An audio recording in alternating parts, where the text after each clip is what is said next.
What is happening, everybody? So, my thoughts on the Charger. Well, what's not to love about the Charger? So, Dodge basically has a monopoly on a large, affordable family sedan. It's sporty too. And when you look at the fact that we no longer have a Caprice Classic or a Crown Vic, municipalities gravitate towards them as well. They are an awesome workhorse in that respect. But getting back to just the utilitarian nature of the car, on one hand, you can get one with a V6 if you need just basic family transport. You can liven up your family ride a little bit more if you decide to go with 370 horsepower with the 5.7. You can step it up even again into the 392, which gives you almost 500 horsepower. And if you really want to go big, you shell out the extra coin and get you a Hellcat with over 700 horsepower.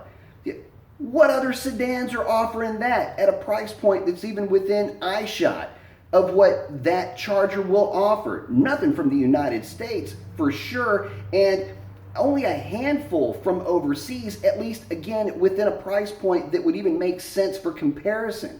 And really the only car that comes to mind right off the top of my head would be like a 550 BMW. Okay, so the 550 BMW is going to check in somewhere around $65,000, or about 10 grand more than what an SRT Charger is going to run you. Specs on the 550, about 480 horsepower. I'm sorry, 450 horsepower and 480 foot-pounds of torque, compared to 485 horsepower with that Charger. Yeah, and you don't have to suffer the indignity of driving a BMW with the Charger. That's a win. So at any rate, because it really has no competition, that car really shouldn't exist if you look at it from a different point of view. I mean, where is the market for 700 horsepower sedans or even 500 horsepower sedans coming from American manufacturers? Well, there's only one player in that marketplace, and it's the Charger. Now, to compare the Charger with the Challenger, look, you're always going to get a little bit of sibling rivalry when you talk Challenger and Charger. But the Charger does some things that the Challenger simply can't. First of all, it's got 4 doors.